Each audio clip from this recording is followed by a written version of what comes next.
Hey guys what's up, नमस्कार, आदाब। मैं आपकी होस्ट एंड दोस्त दिव्या कवात्रा एक बार फिर से आप सभी का आपके अपने फेवरेट चैनल भटनेर आईएएस पर स्वागत करती हूँ। आप देख रहे हैं भटनेर आईएएस का एक स्पेशल एडिशन आज का, जिस पर हम चर्चा करने जा रहे हैं भटनेर आईएएस के अपकमिंग कोर्स, बिल्कुल नया कोर्स, आपके लिए स्पेसिफिकली डिज़ाइन किया गया कोर्स, जो कि बेस्ड है किस पर? इंडियन ज्योग्राफी पर, यानी कि भारत के भूगोल पर हम चर्चा करने वाले हैं। कंप्लीट जो सिलेबस है आपका यूपीएससी का, उसको कवर किया जाएगा इसमें भारत के भूगोल के इस कोर्स में। ऑलराइट, ओके, तो कोर्स पर चर्चा करने से पहले एक छोटा सा इंट्रोडक्शन आप सभी को मैं अपना दे देती हूँ कि आप जिस एजुकेटर से पढ़ रहे हैं वो कौन है, क्योंकि हमें बहुत लंबा सफर साथ में तय करना है। तो एजुकेटर की बात करें तो मैं हूं आपकी educator Divya Kavatra, as you can see here. Nice. Okay, so I'm basically a master's degree holder in political science and international relations, और पिछले 5 सालों से मैं विभिन्न प्रकार के यूपीएससी या स्टेट पीसीएस इंस्टीट्यूट्स के साथ पढ़ा रही हूँ। मेजरली 2 सब्जेक्ट्स पर हमारा फोकस रहता है, पीएसआईआर और geography. Alright, I'm also an ex-faculty of Bharti Ashram और साथ ही साथ ex-faculty of Unacademy। So ये थी छोटी सी इन्फॉर्मेशन आपके अपने एजुकेटर के बारे में, और हम वापस आते हैं हमारे कोर्स पर, जो कि भटनेर आईएएस स्पेशली आपके लिए लेकर आया है, और बहुत ही उम्दा, बहुत ही बेहतरीन कोर्स, जिसमें हम कोशिश करने वाले हैं कि विदिन 70 डेज आपको कंप्लीट इंडियन ज्योग्राफी याद करवा दी जाए, with notes, with classes, with map, with answer writing, with question practice। ये सब कुछ इंक्लूड करते हुए 70 डेज के अंदर अंदर आपका सिलेबस जो है हम कंप्लीट करने वाले हैं। ओके गाइस, सो अभी जो आज का सेशन है हमारा, हम बेसिकली समझने वाले हैं कि यूपीएससी में इंडियन ज्योग्राफी का क्या रोल है और किस तरह का जो सिलेबस है हमारा इंडियन ज्योग्राफी का, वो यूपीएससी द्वारा हमें दिया गया है, क्या क्या उसमें टॉपिक्स हैं, कैसे हमें उसको कवर करना है, क्या क्या सोर्सेस को फॉलो करना है, कितना टाइम देना है, ये सारी चीज़ों पर हम आज डिस्कस करने वाले हैं। एक बेसिक स्ट्रैटेजी आपके लिए तैयार होने वाली है। Ready? Okay, are you as excited as I am? Yes, very good, very good, very good, very good. Okay then, बात करते हैं यूपीएससी प्रीलिम्स के सिलेबस पर, जो कि हमें टॉपिक्स कवर करने हैं उसके बारे में जानकारी देगा। लेकिन इस पर बात करें उससे पहले एक छोटी सी इन्फॉर्मेशन और दे दूं आप सभी को। हाँ, बहुत सारी छोटी छोटी इन्फॉर्मेशन है मेरे पास, है ना। तो हमारी नेक्स्ट छोटी इन्फॉर्मेशन ये है कि ये जो आप चैनल देख रहे हैं भटनेर आईएएस, छोटा सा काम आपको ये करना है कि आप क्या करेंगे, इसको फॉलो कर देंगे। ऑलराइट, फॉलो कर देंगे, एंड ताकि आप ये सारी क्लासेस टाइमली देख पाए। सेकेंडली, अगर आप ये कोर्स यूट्यूब पर देख रहे हैं तो मैं आप सभी को बता दूं कि ये कोर्स आपके लिए भटनेर आईएएस ऐप पर उपलब्ध है। अब आप बोलेंगे भाई जब यूट्यूब पर है तो ऐप क्यों? तो मैं आपको एक छोटी सी इन्फॉर्मेशन और दे देती हूँ। छोटी सी इन्फॉर्मेशन और ये है कि यूट्यूब पर आपको अप्रॉक्सीमेटली इस कोर्स का 1/3 पोर्शन जो है वो दिया जाएगा एज अ सैम्पल कोर्स, ताकि आप देख सकें कि आपको कितना पसंद आ रहा है ये क्लास और आप इसको आगे कंटिन्यू करना चाहते हैं। ऑलराइट, अगर आपको पसंद आता है तो तुरंत से क्या करना है, भटनेर आईएएस ऐप डाउनलोड करना है और वहां से इस कोर्स को परचेज कर लेना है। और अगर बहुत ज्यादा पसंद आता है तो आज ही क्या करना है, आपको सबसे पहला काम भटनेर आईएएस ऐप डाउनलोड करना है। 5 स्टार रेटिंग देकर आपको क्या करना है, इस कोर्स को डाउनलोड कर लेना है। ऑलराइट, इस कोर्स को परचेज कर लेना है। अब आप सोचेंगे कि भाई परचेज करना पड़ेगा, अरे पैसे लगेंगे, यूट्यूब वाला ही देख लेते हैं। तो आपको एक चीज़ बता दी जाए कि कहीं पर भी आपको कंप्लीट पैकेज कोर्स इस तरह का नहीं मिलेगा। और अगर रही बात परचेज करने की, तो ये कोर्स आपको बिल्कुल नॉमिनल रेट्स पर उपलब्ध होने वाला है। अब नॉमिनल रेट्स बोले तो कितना? नॉमिनल रेट्स बोले तो यानी कि अगर आप एक किताब खरीदने जाते हैं ज्योग्राफी की, तो जितने रुपए आप इस पर खर्च करने वाले हैं उतने में आप ये पूरा कोर्स देख सकते हैं, जिसमें आपको एनसीईआरटी की समरी, एक्स्ट्रा जितने भी बुक्स हमको फॉलो करनी है उन सभी के शॉर्ट नोट्स, पीडीएफ, क्लासेस और हमारे साथ एक छोटा सा इंटरैक्शन, ये सभी चीज़ें आपको इस कोर्स में मिल जाएंगी बिल्कुल नॉमिनल रेट्स पर। ऑलराइट, बढ़िया है, बहुत बढ़िया है, राइट। ओके देन, तो क्या करना है, जल्दी से जल्दी ऐप को डाउनलोड करना है और कोर्स को परचेज कर लेना है। डन? ओके चलिए तो आगे बढ़ते हैं और बात करते हैं हमारे सिलेबस पर, जो सिलेबस पर हम चर्चा करने जा रहे थे। अब भारत के भूगोल की बात करनी है हमको, तो जो सिलेबस है उसको हम छोटे छोटे हिस्सों में बांट देते हैं। कैसे बांट रहे हैं, क्यों बांट रहे हैं, उस पर हम बात करते हैं कि अगर हम सिलेबस को ध्यान से देखें तो ज्योग्राफी क्या है, अलग अलग तरह से पढ़ी जाती है, अलग अलग तरह से समझी जाती है। कैसे?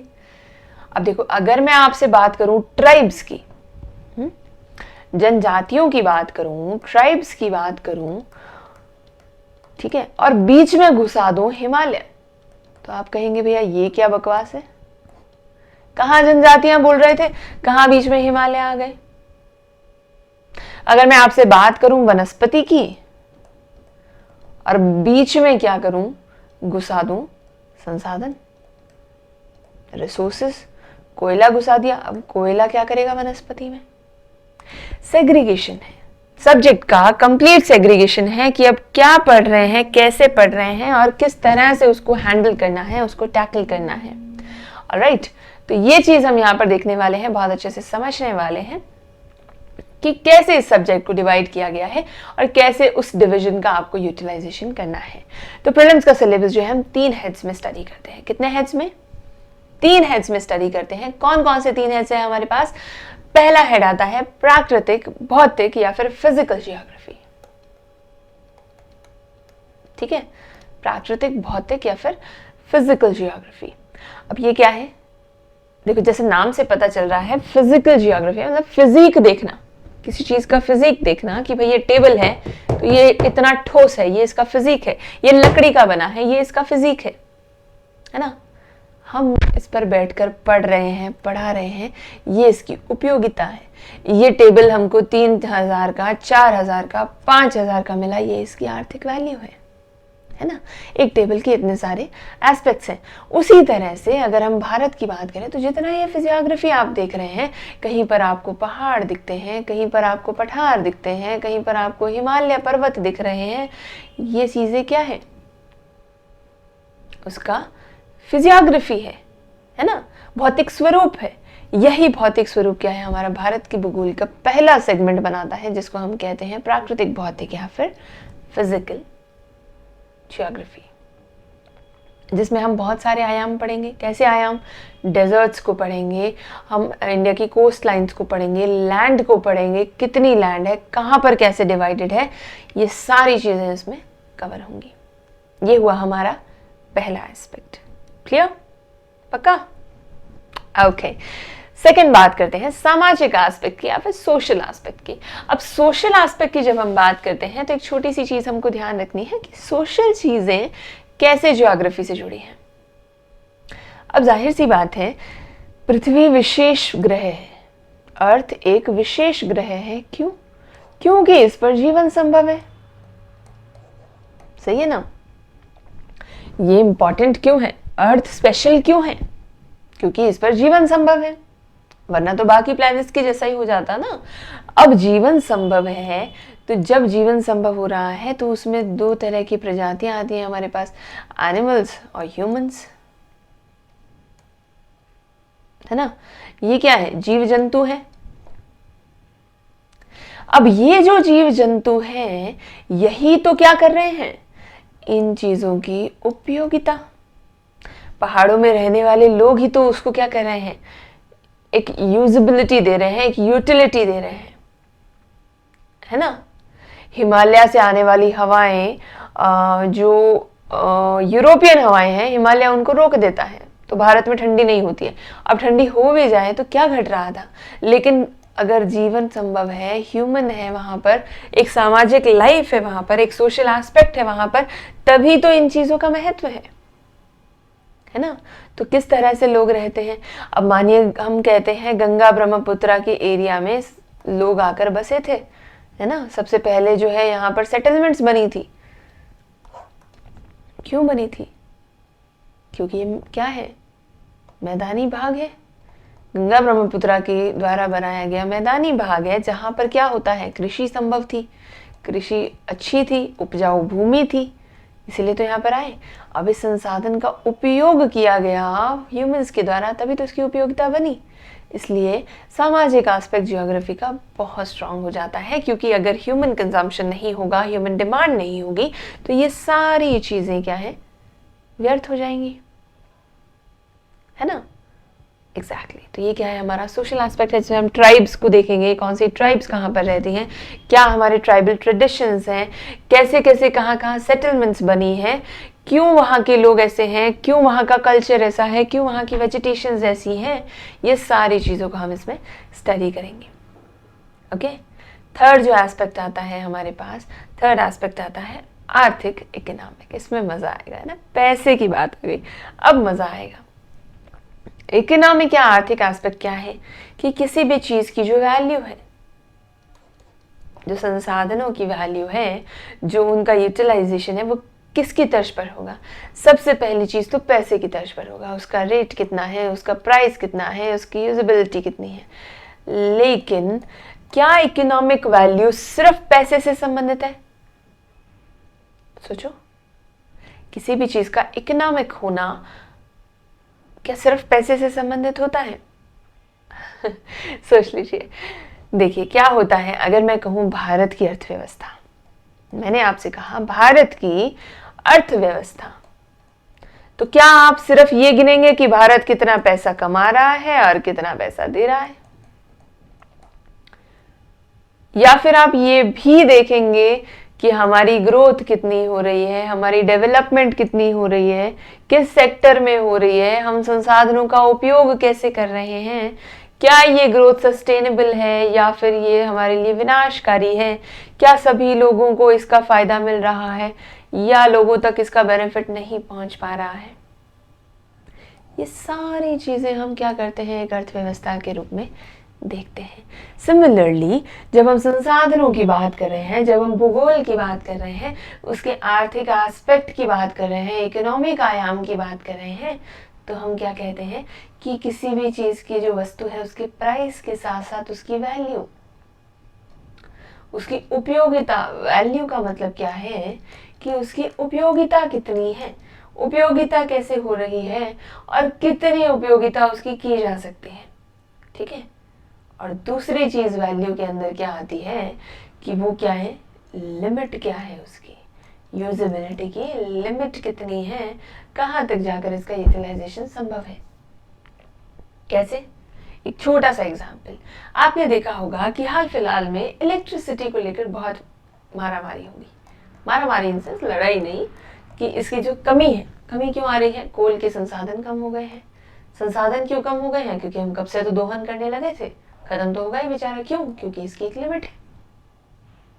उपयोगिता बढ़ी, लिमिट क्रॉस हो गई, फिर हमने क्या किया, इसके तर्ज पर दूसरे ऑल्टरनेट्स ढूंढने शुरू कर दिए, जैसे कि सोलर एनर्जी, सौर ऊर्जा, है ना, पवन ऊर्जा। अब सौर ऊर्जा पर भारत इतना ज्यादा फोकस कर रहा है, हमने इंटरनेशनल सोलर अलायंस भी बना दिया।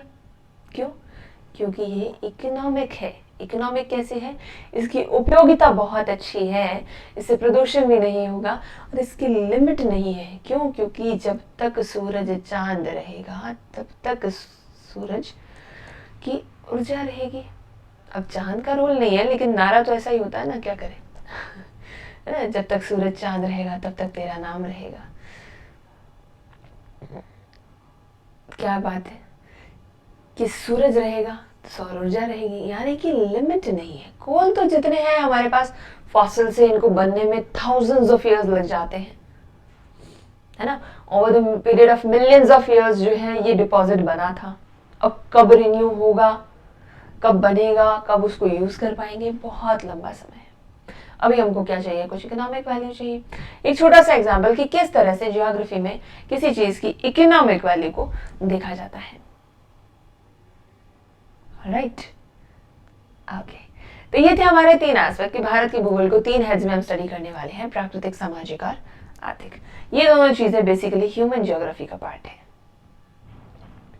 ह्यूमन ज्योग्राफी, ये फिजिकल ज्योग्राफी है हमारी, ये ह्यूमन ज्योग्राफी है, मानव भूगोल का ये पार्ट है। ठीक है, इनमें कौन कौन से टॉपिक आते हैं वो भी हम आपको दिखा देंगे कि एक एक करके सारे टॉपिक्स हम देखेंगे कि कौन कौन से टॉपिक्स इसमें कवर हो रहे हैं। ओके, चलिए तो आगे बढ़ते हैं और बात करते हैं कि ये जो सब्जेक्ट है उसको कवर करने के लिए हमारी स्ट्रैटेजी क्या रहेगी। राइट, इसको कवर करने के लिए हमारी क्या स्ट्रैटेजी फॉलो होगी, इस चीज को हम समझते हैं। अब स्ट्रैटेजी की बात करें तो बेसिक स्ट्रैटेजी रहती है कि हर एक सब्जेक्ट की अपनी एक डिमांड है, उसको पूरा करने के लिए हमको उस सब्जेक्ट के साथ चलना पड़ता है। ऑलराइट, बिल्कुल। तो देखते हैं कि ज्योग्राफी की जो डिमांड है वो कैसी है और क्या डिमांड है। ठीक है, ज्योग्राफी की डिमांड को समझते हैं हम। चलिए, तो स्ट्रैटेजी क्या रहेगी डिमांड के अकॉर्डिंग। डिमांड क्या रहेगी क्वेश्चंस के अकॉर्डिंग। स्ट्रैटेजी बनाने से पहले हमको क्या मालूम होना चाहिए कि किस तरह के क्वेश्चंस जो हैं किसी भी एग्जाम में पूछे जाते हैं। राइट, अब जो क्वेश्चंस पूछे जा रहे हैं वही क्या है हमारे एग्जाम की डिमांड। डिमांड वेरी करती है, subject to subject, topic to topic vary करती है, बदलती ही जाती है। ये डिमांड जो एग्जाम की हमसे मांग है वो बदलती जाती है। अब उसको ध्यान में रखकर हमको क्या करना है, हमारे भी पैटर्न को बदलना है। किस तरह से हम पढ़ रहे हैं किसी टॉपिक को, किस तरह से कवर कर रहे हैं, इस चीज को हमको ध्यान में रखना है। क्यों? क्योंकि जैसा एग्जाम में पूछा जा रहा है वैसा ही हमको पढ़ना है। राइट,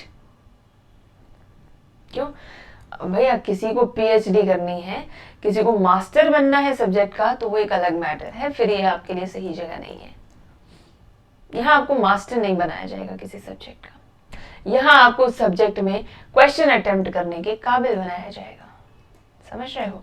क्योंकि हमको यूपीएससी क्लियर करने से मतलब है, ज्ञानी नहीं बनना है, महाज्ञानी तो कतई नहीं बनना है। सही है, अगर किसी को ज्ञानी बनना है, मास्टर बनना है, तो आप प्लीज उस पर्टिकुलर सब्जेक्ट पर फोकस करें।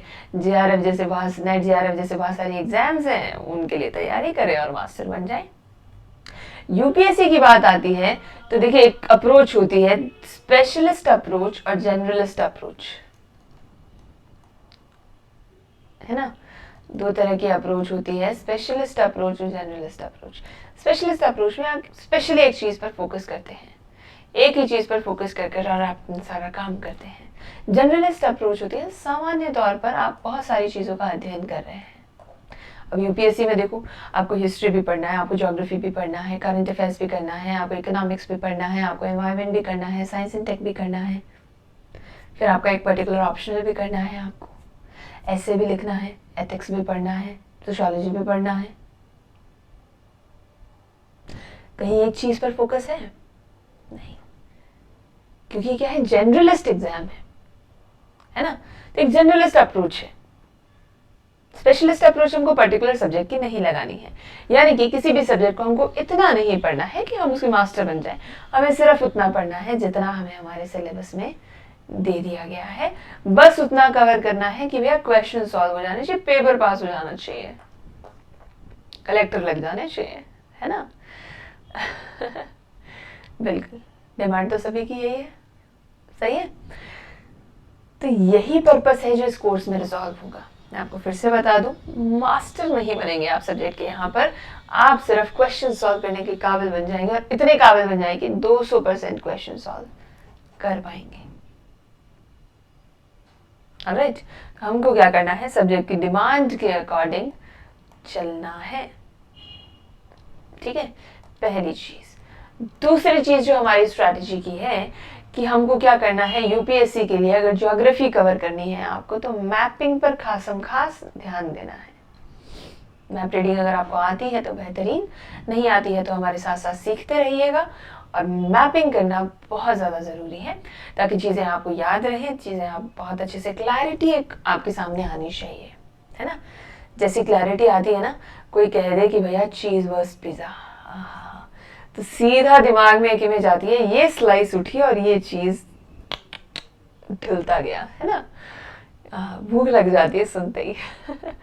तो ये जितनी क्लैरिटी आपको इस चीज की है ना, एक वड़ा पाव का नाम ले दूं, पानी पूरी का नाम ले दूं, अगर हमारी जो महिला ऑडियंस है उनके लिए खास तौर पर अगर मैं पानी पूरी का नाम ले दूं, तो जो क्लैरिटी आपके दिमाग में पानी पूरी को लेकर आ रही है, उतनी ही क्लैरिटी अगर मैं गोबी डिजर्ट की बात करूं, अगर मैं आपसे एंडीज पर्वत श्रेणी की बात करूं, अगर मैं आपसे बाल्कन कंट्रीज की बात करूं तो आपके दिमाग में उतनी क्लैरिटी आ जानी चाहिए, है ना।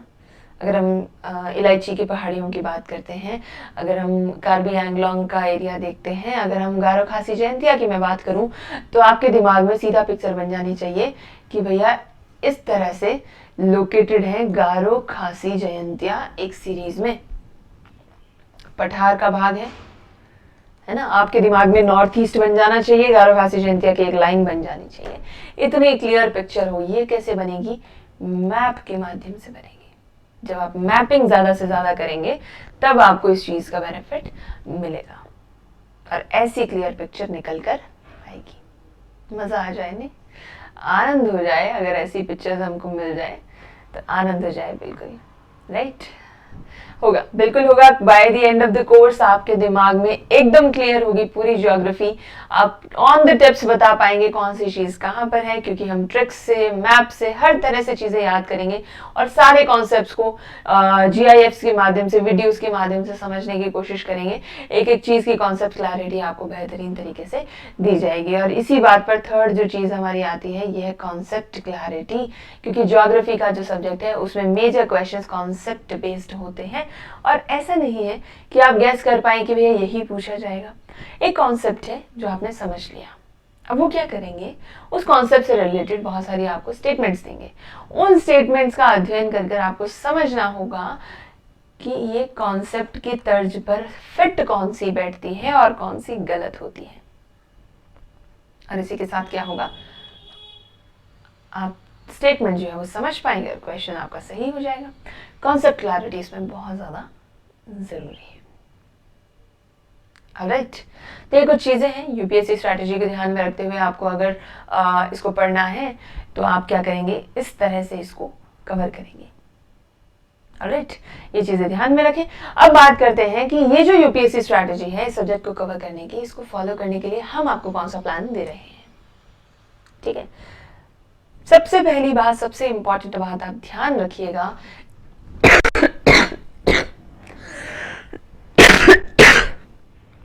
एक्सक्यूज मी, सबसे इंपॉर्टेंट बात जो आपको ध्यान रखनी है सबसे पहले कि हमारा पूरा का पूरा प्लान कैसा रहेगा, कंप्लीटली स्टूडेंट सेंट्रिक रहेगा, यानी कि एग्जाम सेंट्रिक रहेगा। ठीक है, ये दोनों चीजें आप कहेंगे अलग है, बिल्कुल अलग नहीं है। स्टूडेंट को क्या पढ़ना है जो एग्जाम के लिए जरूरी है, और हम क्या पढ़ाएंगे जो एग्जाम में आने वाला है। हो गया ना बढ़िया मेल। जो आपको चाहिए परफेक्ट फिट, जो आपको चाहिए वो हम आपको एकदम सिल्वर प्लेटर पर परोस रहे हैं, आपको बस खाना है ना। चबाने का काम तो करना ही पड़ेगा, अब हम वो तो नहीं कर सकते आपके लिए, सही है। तो सबसे पहली चीज ध्यान रखिए, एकदम स्टूडेंट सेंट्रिक चलेगा। और अगर इसमें आपके कोई सजेशंस हैं तो you are more than welcome to give us those suggestions, कि आप अगर कुछ भी सजेस्ट करना चाहते हैं आप डेफिनेटली हमको वो सजेशंस प्रोवाइड कर सकते हैं in the comment sections, in the feedbacks, ताकि अगर कुछ भी ऐसा हमें लगता है कि जिसको इनकलकेट करके इस कोर्स को आपके लिए और बेहतर किया जा सकता है तो भटने IAS आपके लिए उस काम को करने में बहुत हर्ष महसूस करेगा। ऑलराइट, क्योंकि ये ऐप बनी गई आपके लिए है, आप इसका मैक्सिमम बेनिफिट उठा सकें। ऑलराइट, चलिए, तो ये हमारा पहला फोकस। सेकेंडली जो हमारा 70 डेज प्लान होगा उसमें हम 3 चीजों को कवर करने वाले हैं। कौन सी 3 चीजों को हम कवर करेंगे, बहुत ध्यान से सुनिएगा। 3 जो चीजें आपके लिए कवर की जा रही हैं, सबसे पहली बात है थियोरी, दूसरी चीज है हमारे पास प्रैक्टिस, और तीसरी चीज है रिविजन। राइट, थियोरी में आप देखेंगे जितनी भी आपके बुक सोर्सेज हैं, NCERT है, GC लियोंग है, ये सारी बुक्स की समरी आपको यहाँ पर मिल जाएगी। पूरी थियोरी आपको डिटेल से with notes, with diagrams, with maps cover करवाई जाएगी। लेकिन इतना काफी नहीं है, क्योंकि किसी टॉपिक से क्वेश्चन कैसा आ सकता है, आप उसको कितना सॉल्व करने में सक्षम बन रहे हैं, ये जांच करना बहुत जरूरी है। इसलिए थियोरी के साथ साथ हम चलाएंगे प्रैक्टिस, जो कि होगी बोथ प्रीलिम्स एंड मेंस की। आपको प्रीलिम्स के क्वेश्चंस भी दिए जाएंगे, सेम टॉपिक से आपको मेंस के क्वेश्चंस भी दिए जाएंगे। ऑलराइट, ये सब करने के बाद भी एक कमी रह जाती है। क्या कमी रह जाती है? एग्जाम में जब आप बैठे होते हैं, आपके सामने 4 ऑप्शन होते हैं, आप 2 ऑप्शन में कंफ्यूज हो जाते हैं। राइट, आप 2 ऑप्शंस में कंफ्यूज हो जाते हैं। 50-50 की लाइफलाइन भैया वहां पर मिलती नहीं है ना। आप 50-50 पे अटक गए, अब आप फोन फ्रेंड भी नहीं कर सकते, है ना। स्कूल का एग्जाम या कॉलेज का एग्जाम तो है नहीं, सीटी मारी, बोला भाई थोड़ा दिखा दे, मेन पॉइंट बता दे, बाकी तो मैं टेप दूंगा, है ना। बस तू पॉइंट बताता जा। ऐसा एग्जाम तो है नहीं कि आप क्या है, फोन फ्रेंड या फ्रेंड कर ले। वो ऑप्शन आपके पास बचेगा नहीं। तो जब 2 ऑप्शंस में आप कंफ्यूज हो जाते हैं तो बड़ा दुख होता है कि यार थोड़ा सा और पता होता ना, थोड़ा सा और तो इसको कर लेते, हम बहुत अच्छे से कर लेते और सही करते, श्योरिटी के साथ सही करते, है ना। ये क्यों होता है? बहुत लोगों के साथ होता है, आप अकेले नहीं है, सबके साथ ऐसा होता है। लेकिन क्यों होता है? मसला ये है, ये होता है रिवीजन की कमी की वजह से। अगर आपने कुछ पढ़ा है, उसको ढंग से रिवाइज नहीं किया है, तो आपको वो चीजें पता तो होंगी, सुनी सुनी तो लग रही होंगी, लेकिन आप श्योर नहीं हो पाएंगे कि सही है या गलत, क्या था याद नहीं आ रहा है प्रॉपर। ये एक छोटी सी कमी होती है जो हमारी इतनी सारी मेहनत, इतनी सारी तैयारी को व्यर्थ कर देती है, वेस्ट कर देती है। इसलिए हमारा फोकस रहेगा रिवीजन पर भी, कि जितना हम पढ़ रहे हैं उसको बराबर रिवाइज करते रहें। ठीक है, ये 3 स्टेप्स हैं जो हमको फॉलो करने हैं हमारी स्ट्रेटजी के अंदर, इस कोर्स के अंदर, इस प्लान के अंदर। डन है? Satisfied? Yes, okay, very good. चलिए, तो नेक्स्ट बात करते हैं कि अब इस 3 जो प्लान स्टेप्स हैं हमारे, उसके प्लान को फॉलो कैसे किया जाएगा, एग्जीक्यूट कैसे किया जाएगा। ठीक है, तो इसके लिए जो हमारा प्लान फॉलो अप है वो क्या रहेगा कि जो थियोरी की क्लास है, जो आपको थियोरी पढ़नी है, वो हम आपको पढ़ाएंगे Monday to Friday. Alright, theory की क्लास के बाद अब आपको क्या करना है? प्रैक्टिस करनी है। जब आपने टॉपिक्स पढ़ लिए हैं तो प्रैक्टिस के लिए हम क्या करेंगे? वीकेंड्स को फ्री रखेंगे। सैटरडे संडे आपको एक दिन प्रीलिम्स, एक दिन मेंस प्रैक्टिस करवाई जाएगी। ठीक है, तीसरी चीज आती है रिवीजन। अब देखिए, डेली बेसिस पर तो रिवीजन आपको करना पड़ेगा, राइट। डेली बेसिस पे जो आप पढ़ रहे हैं, थियोरी में हमारे साथ पढ़ रहे हैं, ये रिवीजन आपको डेली बेसिस पे खुद करना पड़ेगा, 5, 10, 15 मिनट निकाल कर। ओवरऑल जो रिवीजन है वो आपको एवरी 15 डेज में हमारे द्वारा करवाया जाएगा। हर 15 दिन के गैप के बाद जितना आपने उतने समय में पढ़ा है वो सारा का सारा इकट्ठा करके, कंपाइल करके आपको एक क्लास में रिवाइज करवा दिया जाएगा कि अब तक आपने कितना कवर किया है, जिससे आपको एक ब्रॉड आइडिया भी लग जाएगा, आपका रिवीजन भी हो जाएगा। ठीक है, तो ये तरीका है जिससे हम हमारा प्लान फॉलो करने वाले हैं। आई होप आपको प्लान पसंद आ रहा होगा, यूजेबिलिटी के हिसाब से, यूटिलिटी के हिसाब से। अगर आप इसमें कुछ भी सजेशंस चाहते हैं, इसको किसी भी तरह से बेहतर बना सकते हैं आपके लिए, हमें ज़रूर बताएं, हम उसको फॉलो करने के लिए इच्छुक रहेंगे। ओके, अब क्यों करना है ऐसा? ये कोर्स किसके लिए है? हम तो पढ़ा रहे हैं ना, हमें तो आता है। क्या बटने रहिए से आपके काम आएगा? नहीं। किसके लिए है ये कोर्स? आपके लिए है, स्पेशली आपके लिए बनाया गया है, ताकि आपको कहीं और भटकना नहीं पड़े, कहीं पर भी और जाना नहीं पड़े, कोई भी और सोर्स फॉलो नहीं करना पड़े। बार बार ये किताब खुल रहे हैं, ये किताब खुल रहे हैं, इस वेबसाइट पर जा रहे हैं, उस वेबसाइट पर जा रहे हैं, ये पेपर देख रहे हैं, इसके नोट्स देख रहे हैं, इस इंस्टीट्यूट में जा रहे हैं, ये टेस्ट अटेम्प्ट कर रहे हैं, बहुत कुछ हो जाता है। फिर हम फेडअप हो जाते हैं, रिवाइज करने का समय नहीं बचता है, बहुत सारी जगह अपना हाथ डाल देते हैं, कंप्लीट कुछ भी नहीं होता है, और फिर एग्जाम आ जाता है और हम परेशान हो जाते हैं, क्या करें, है ना। तो ऐसा ना हो, इसके लिए कोर्स स्पेशली आपके लिए डिजाइन किया गया है, ताकि सभी जो आपके एक्स्ट्रा सोर्सेज है, जहां जहां आपको भटकना है, वहां भटकने का काम आपके लिए हम कर देंगे। आपको क्या करना है? पढ़ना है, रेगुलरली, रिलीजियसली क्लास अटेंड करनी है, क्लास अटेंड करते रहना है, साथ साथ उसके नोट्स बनाते रहना है। पीडीएफ आपको मिल जाएगी, लेकिन अपने हैंड रिटन नोट्स जरूर बनाएं, मैपिंग पर फोकस करते रहना है, ये आपका काम है। इतना सा आपको करना है और आपके सिलेक्शन की गारंटी हमारी है। एकदम शिद्दत से पढ़ना है, ठीक है।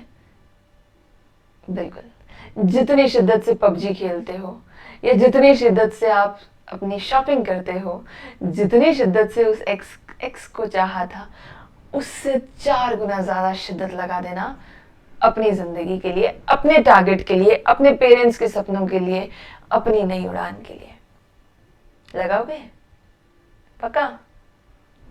ओके, ये हुई ना बात।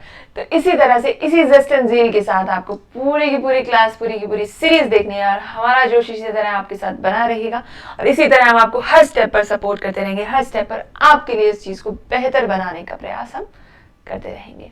ये हमारा वादा है। ओके, आपको कितना करना है? ये 3 स्टेप फॉलो करते रहना है बस, रिलीजियसली, ईमानदारी से। ईमानदारी खुद से रखना, हमसे तो ईमानदारी क्या रखोगे?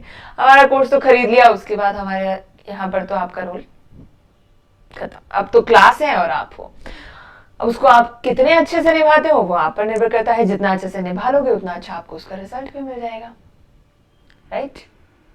तो ये हमारा फॉलो अप प्लान कि किस तरह से 70 डेज के अंदर हम आपको पूरी इंडियन ज्योग्राफी करवाने वाले हैं with theory, practice as well as revision. कोशिश रहेगी 70 दिन के अंदर अंदर इसको कंप्लीट कर दिया जाए और आपको फारिग कर दिया जाए इस सब्जेक्ट से, राइट? चलिए गाइस, तो ये था प्लान। और अब बात करते हैं कि क्या क्या टॉपिक्स हैं हमारे प्रीलिम्स के जो हमको कवर करने हैं। ठीक है, बहुत ध्यान से देखना टॉपिक्स को। कंप्लीट लिस्ट बना दी गई है आपके लिए टॉपिक्स की कि क्या क्या चीजें हमको इसमें कवर करनी है और यही टॉपिक वाइज हम चलने वाले हैं।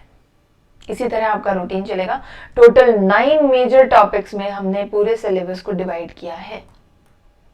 9 मेजर टॉपिक्स बनाए हैं जिसमें छोटे छोटे माइनर टॉपिक्स भी डाले गए हैं। 9 मेजर डिविजन हमने इसको दिए हैं। आइए देखते हैं एक एक करके सारे डिविजन क्या है, क्या क्या आपको पढ़ना है। ऑलराइट, कहाँ से शुरू करेंगे हम? भारत की स्थिति, आकार, ये सारी चीजें समझेंगे। कहाँ है भारत, क्या है भारत, इन सब चीजों को समझते हुए भारत की मूल बातों को देखेंगे।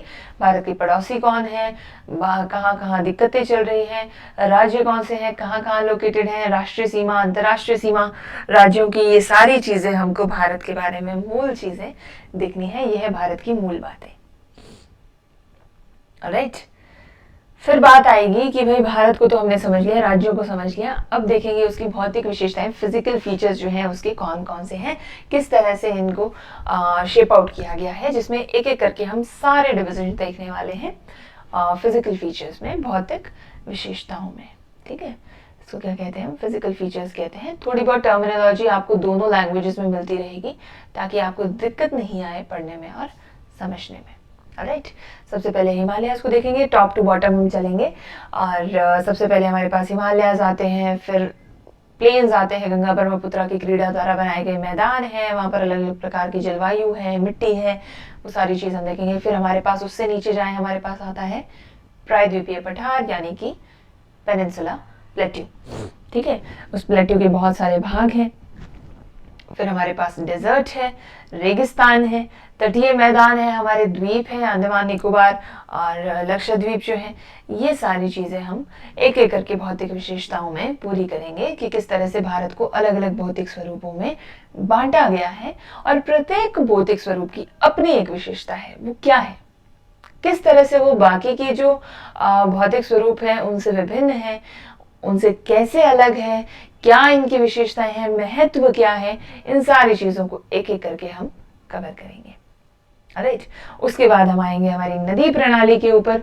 कौन कौन सी नदियां चलती हैं, कहाँ से चलती हैं, कौन सी किसकी सहायक नदी है, कितनी लंबी बहती है, सबसे लंबी कौन सी है, सबसे चौड़ी कौन सी है, हमेशा कौन सी बहती है, कम कौन सी बहती है, किस पर कौन से बांध बने हैं।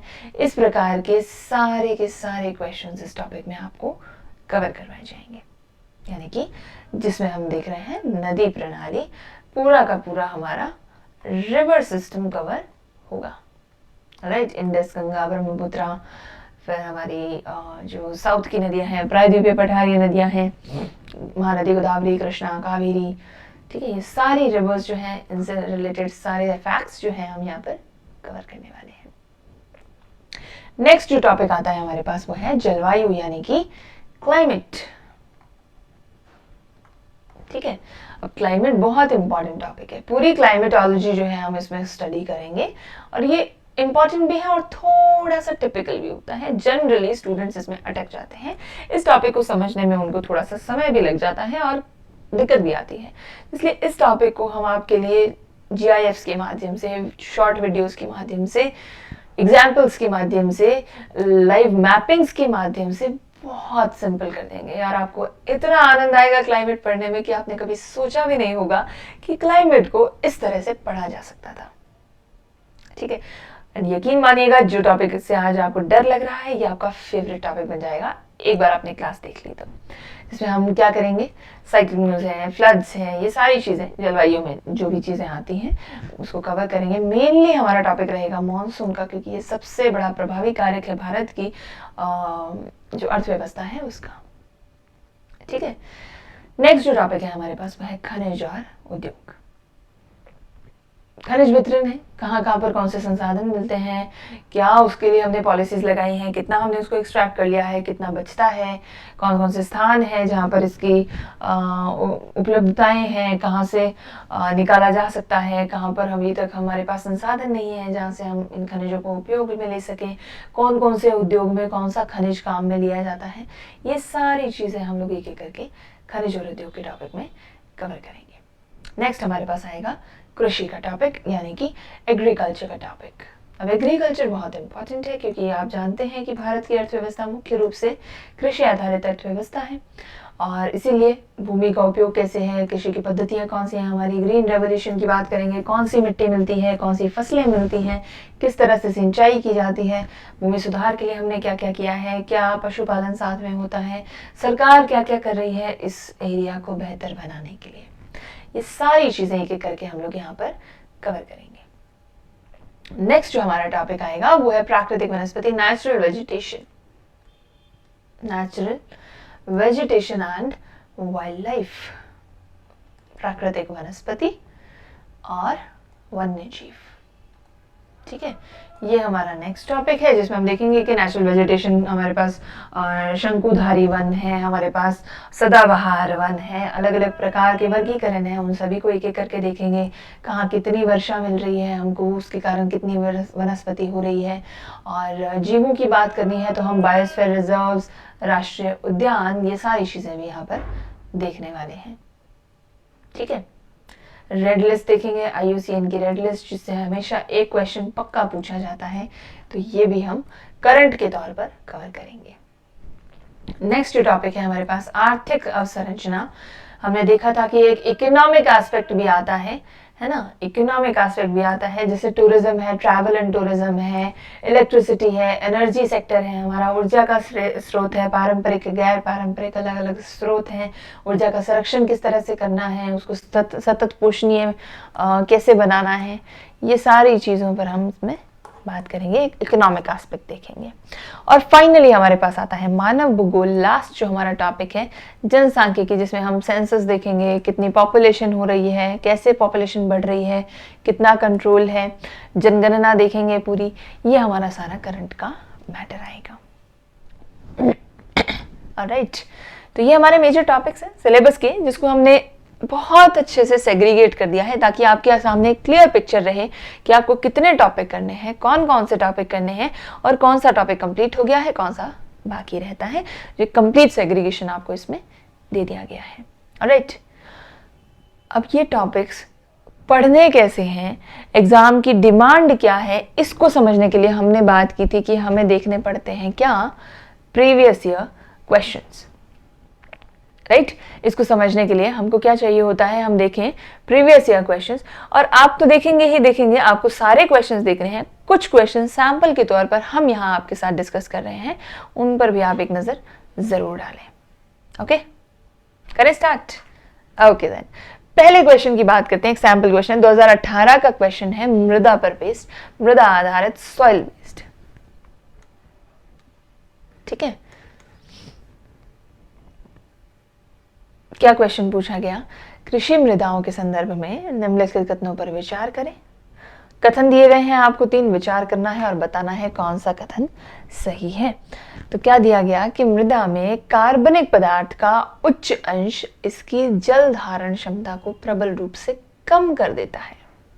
क्या कह रहे हैं, मिट्टी में अगर कार्बनिक कंपाउंड्स आ जाते हैं तो जो उसकी पानी को सोखने की क्षमता होती है वो कम हो जाती है या बढ़ जाती है, ये आपको एज अ फैक्ट मालूम होना चाहिए, क्योंकि ये कॉन्सेप्ट है जो हम सॉइल के अंदर पढ़ते हैं कि कौन कौन से कंपाउंड हैं जो सॉइल की कैपेसिटी बढ़ाते हैं, कौन से उसको बेसिक बनाते हैं, कौन से एसिडिक बनाते हैं, उसकी एसिड को कम करते हैं, कौन से उसकी जल धारण क्षमता को बढ़ा रहे हैं, घटा रहे हैं, वेजिटेशन को बढ़ा रहे हैं। ये सारे इसके कैरेक्टरिस्टिक्स हैं। सेकेंड स्टेटमेंट जो हमको दी गई है वो है कि गंधक चक्र में मृदा की कोई भूमिका नहीं होती है। राइट। थर्ड जो हमारे पास स्टेटमेंट है कि कुछ समय अवधि तक सिंचाई कुछ कृषि भूमियों में लवणी भवन यानी कि सेलिनाइजेशन में योगदान कर सकती है। यानी कि इरिगेशन क्या है, एक प्रॉब्लम भी बन सकती है। जरूरी तो है ही, इरिगेशन सिंचाई बहुत जरूरी है फसलों के लिए, लेकिन क्या ये सिर्फ बेनिफिशियल है, एक प्रॉब्लम भी बन सकती है। ये हमें हमारा स्टेटमेंट कह रहा है और आपको ये बताना है कि इनमें से कौन सा स्टेटमेंट सही है। राइट, ओके, आंसर आप बताएंगे।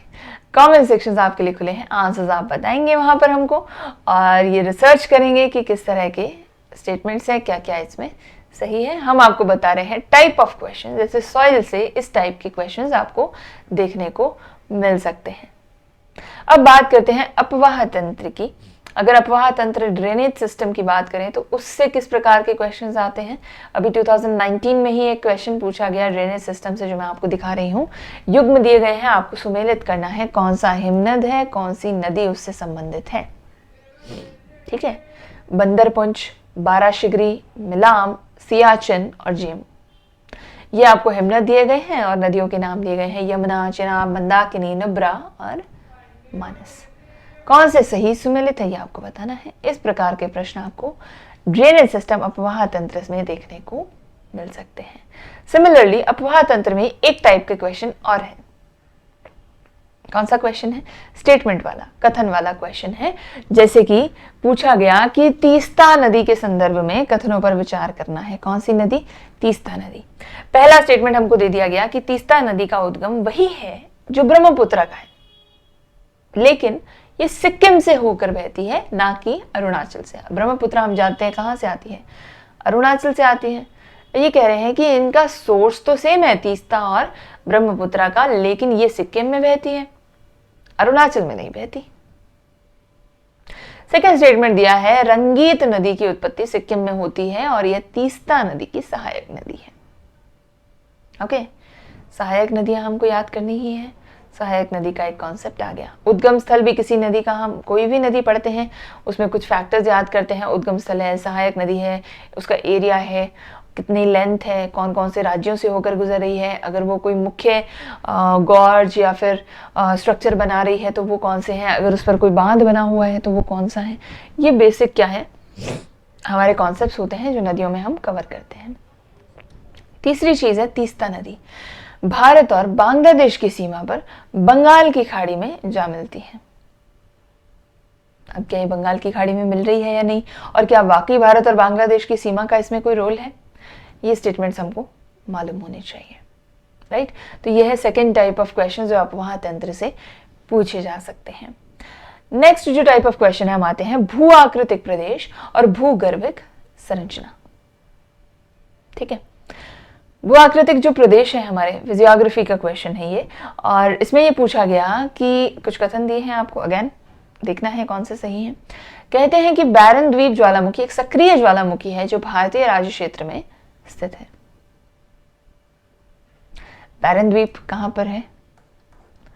आइलैंड्स पर है। अब आपको ये मालूम होना चाहिए कि भारतीय राज्य क्षेत्र में क्या आइलैंड्स इंक्लूड होते हैं।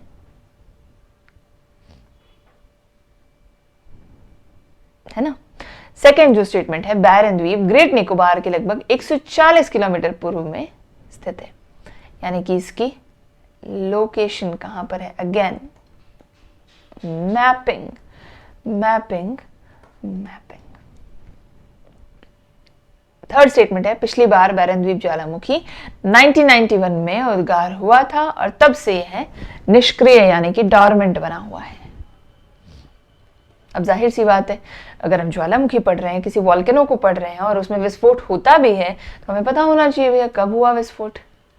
लास्ट विस्फोट कब हुआ, पहला विस्फोट कब हुआ, कैसे पता चला, कितने विस्फोट हुए हैं, ये सारी चीज़ें ऑब्वियसली हमको इसके बारे में एज अ फैक्ट याद करनी पड़ेंगी, है ना। तो ये है भू आकृति से पूछे जाने वाले प्रश्न। इसी का एक सैंपल और देख लेते हैं हम लोग, क्योंकि ये तो वॉल्केनो से संबंधित था। हम इसको बेसिक जो हमारी फिजियोग्राफी है उससे भी देख लेते हैं, जिसमें एक क्वेश्चन 2017 में पूछा गया, यूपीएससी प्रीलिम्स में पूछा गया कि निम्नलिखित कथनों पर विचार करना है। कथन में पहला जो आपके पास स्टेटमेंट है वो क्या है, भारत में हिमालय केवल 5 राज्यों में फैला है। पर सीधा सा फैक्ट लगता है ना, हम पढ़ लेते हैं, यहाँ से जा रहा है हिमालय, उधर को जा रहा है, नॉर्थ से लेकर हमारा जो नॉर्थ ईस्ट तक है जो फैला हुआ है, अरुणाचल तक फैली हुई है इसकी ब्रांचेस। राज्य कितने हैं, कौन कौन से राज्य क्रॉस हो रहे हैं, आप काउंट करते जाएं और आपको राज्य मिल जाएंगे। दूसरा स्टेटमेंट हमें कहता है कि पश्चिमी घाट केवल 5 राज्यों में फैला है, और सिमिलरली पुलिकट झील जो है वो 2 राज्यों में फैली है। सिमिलर से क्वेश्चंस हैं, क्या है, लोकेशन, अगेन क्या है, मैपिंग, है ना। यूटिलाइजेशन आप देख रहे हैं, अगर आपको ये चीजें मैप पर ध्यान है तो आप इजीली, अब स्टेट्स तो याद करने ही होते हैं, जाहिर सी बात है कि आपको अपने देश के स्टेट्स तो याद होने ही चाहिए, कहाँ कितने स्टेट्स हैं, कौन से हैं, क्या उनकी लोकेशन है। अगर आपको हिमालय की लोकेशन भी पता हो, पश्चिमी घाट की भी पता हो, पुलिकट झील की भी पता हो, तो मैपिंग के थ्रू आप इस क्वेश्चन को बहुत इजीली कवर कर सकते हैं, राइट। यूटिलाइजेशन, मैपिंग का। सेकेंड क्वेश्चन जो है इसी में, निम्नलिखित में से कौन सा भौगोलिक रूप से ग्रेट निकोबार के सबसे नजदीक है। Again location, again mapping. Role देखिएगा आप किस तरह से मैपिंग आपको यहाँ पर सहायक होने वाली है, राइट। ये थे अगले सैंपल ऑफ क्वेश्चंस, और इस तरह से ये क्वेश्चंस हमने आपको इसीलिए बताए हैं ताकि आप समझ सकें कि डिमांड क्या है ना।